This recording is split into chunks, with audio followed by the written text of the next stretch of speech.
Welcome back everybody to another MCU Mondays video. Now this is a little bit different. As you can hear, I sound a lot better, and that is because there's no mic audio, there's no keyboard audio. I'm actually doing a voiceover in this video. Now the reason I am doing that is because, as you can see, there's gameplay going on, but what actually happened is I recorded this entire video and I recorded it with my mic off, and it was really unfortunate.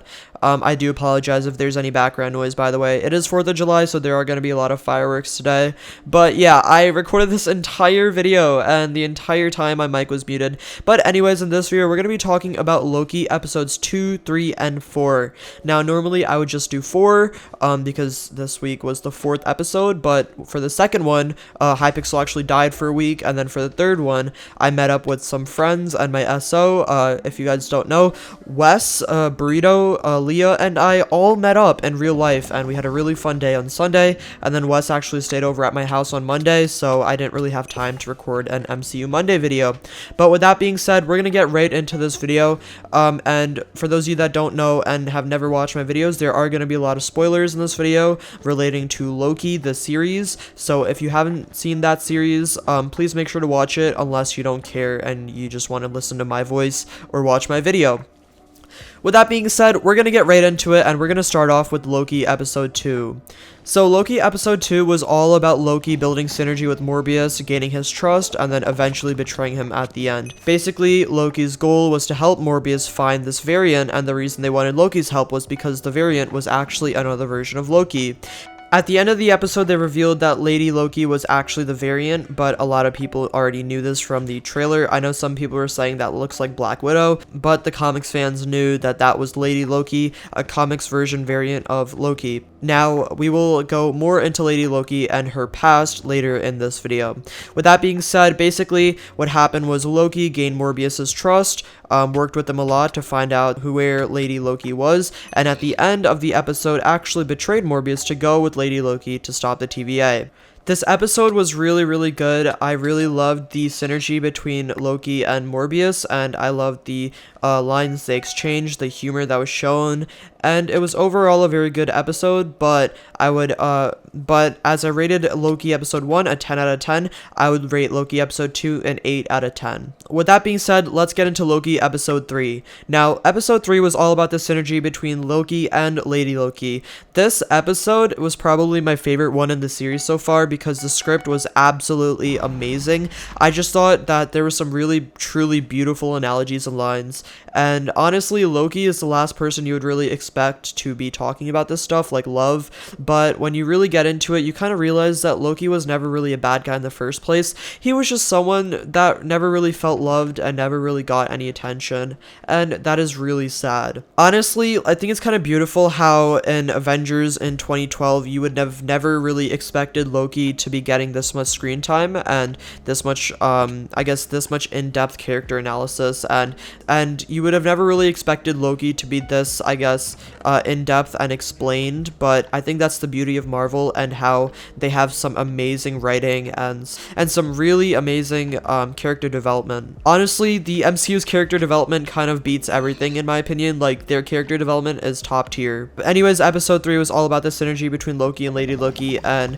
what actually happened was Lady Loki explained to Loki that basically the TVA was a complete lie. The people that worked there weren't created by the timekeepers, they were just variants that were stolen from their respective timelines. And this actually brought a huge change to the show, even though a lot of people kind of already knew this was going to happen, and this was teased a little bit outside of the episodes themselves. And the episode actually ended on a cliffhanger. Basically, they were stuck on this planet that was about to be destroyed because they actually explained that Lady Loki survived and got away from the timekeepers by hiding in pre-apocalyptic moments in time. Now, this episode actually ended on a bit of a cliffhanger with them failing to get off a planet and then basically ending up dead on that planet that was about to be destroyed. With that being said, I'm actually going to rate this episode a 10 out of 10. Just like episode 1, a 10 out of 10, episode 2 was an 8 out of 10, this one is also a 10 out of 10, because the script was amazing, the analogies were amazing, the entire show, the entire episode, even while it was a little bit slower for a lot of it, it was just really good, and the script was just beautiful. Anyways, with that being said, we're gonna get into Loki episode 4. Now, I actually watched episode 4 today with my parents. It happened very late because we were really busy this weekend. But episode 4 was also really good. At the start of this episode, they actually showed what happened to Lady Loki, and basically showed that the TVA was actually sent to destroy Lady Loki's timeline because she was a variant and she wasn't supposed to exist in the first place, but she actually got away and survived as a young girl. Now, I know there's gonna be a couple people that are wondering, where have I seen that girl that played Lady Loki? Well, I was wondering the same thing too, and then I realized that is Judith Grimes from The Walking Dead, and I was so excited because honestly, I love The Walking Dead. I'm a huge fan. Along with Marvel, I'm a huge Walking Dead fan, and when I saw Judith Grimes, I was really excited. I was like, okay, this is really cool. I'm glad she's getting some roles in some other shows, and she is now canon in the MCU, even though it is just for a little bit, and that is super awesome. I know some people are probably wondering where you've seen her from, but yes, that is where she is from, The Walking Dead. Anyways, afterwards, Lady Loki and Loki actually got saved from the planet that was about to be destroyed by the TVA, but they were also kind of arrested at the same time. This episode was about Loki kind of trying to convince Mobius that the TVA was a lie. At first, Mobius didn't believe him, but then he kind of understood that there was some truth to what he was saying. He did some research of his own, and he actually found out that Loki was not lying.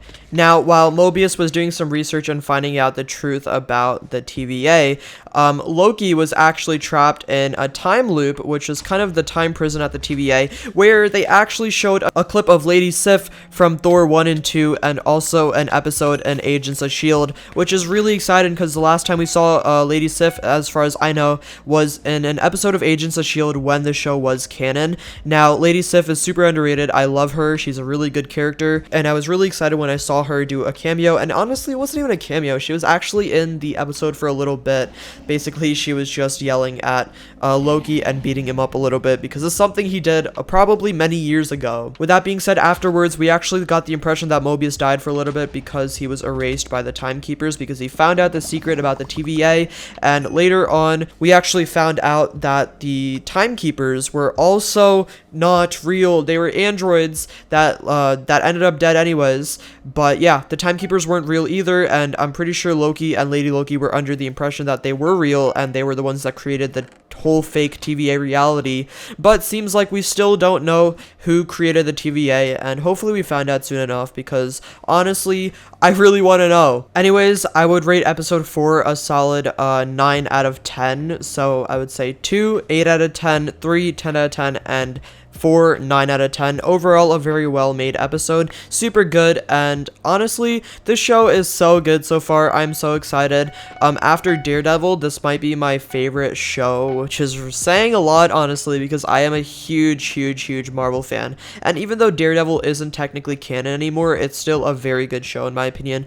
And I would say my top 3 right now is Daredevil, Loki, and Agents of S.H.I.E.L.D. So anyways, that's pretty much it for this video. If you guys enjoyed, make sure to leave a like and subscribe, and I will actually be doing the Loki 5 and 6 episodes in the next 2 weeks, and then after that I will do a final thoughts video. And anyways, that's pretty much it. I hope everyone has a great day, and peace out.